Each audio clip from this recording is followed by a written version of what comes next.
been a decade of breakthroughs and developments in medicine and psychiatry. Scientists have developed a new technology to cure mentally ill adults. With the use of electroshocks, the minds of sick patients are being wiped clean, giving them a fresh start. On this blank slate, physicians then imprint a new, healthy personality. Remaking people, shocking them into obedience. This is a story about that powerful idea. In the 1950s, it caught the attention of the CIA. The agency funded a series of experiments. Out of them was produced a secret handbook on how to break down prisoners. The key was using shock to reduce adults to a childlike state.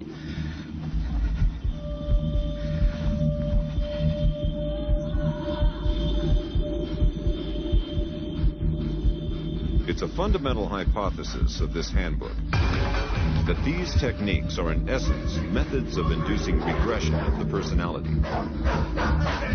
There is an interval, which may be extremely brief, of suspended animation, a kind of psychological shock or paralysis.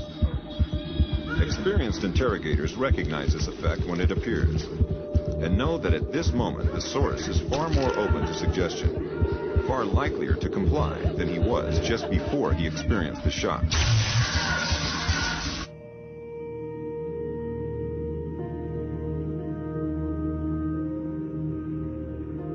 But these techniques don't only work on individuals. They can work on whole societies. A collective trauma, a war, a coup, a natural disaster, a terrorist attack puts us all into a state of shock. And in the aftermath, like the prisoner in the interrogation chamber, we too become childlike, more inclined to follow leaders who claim to protect us. One person who understood this phenomenon early on was the most famous economist of our era, Milton Friedman. Friedman believed in a radical vision of society in which profit and the market drive every aspect of life, from schools to healthcare, even the army. He called for abolishing all trade protections, deregulating all prices, and eviscerating government services. These ideas have always been tremendously unpopular, and understandably so. They cause waves of unemployment, send prices soaring, and make life more precarious for millions. Unable to advance their agenda democratically, Friedman and his disciples were drawn to the power of shock. The subject should be rudely awakened and immediately blindfolded and handcuffed. When arrested at this time, most subjects experience intense feelings of shock, insecurity, and psychological stress.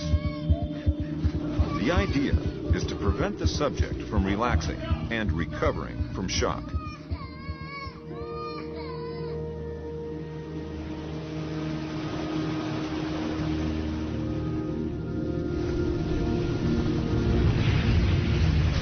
Friedman understood that just as prisoners are softened up for interrogation by the shock of their capture, massive disasters could serve to soften us up for his radical free market crusade.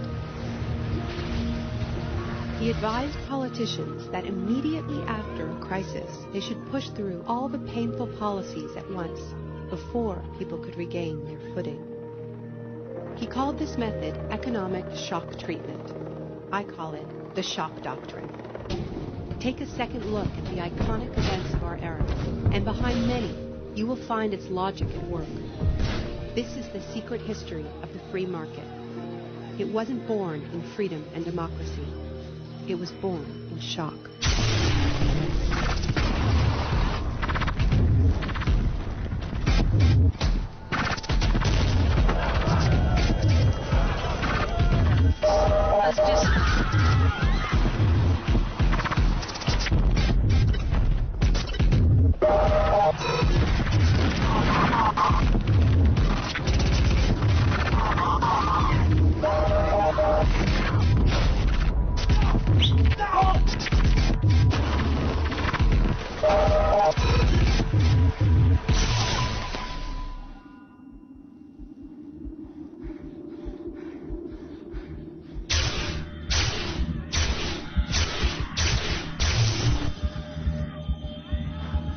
Isolation, both physical and psychological, must be maintained from the moment of apprehension.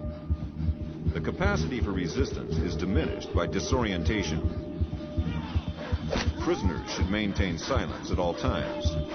They should never be allowed to speak to each other. There's one other thing I've learned from my study of states of shock. Shock wears off. It is by definition a temporary state. And the best way to stay oriented, to resist shock, is to know what is happening to you and why.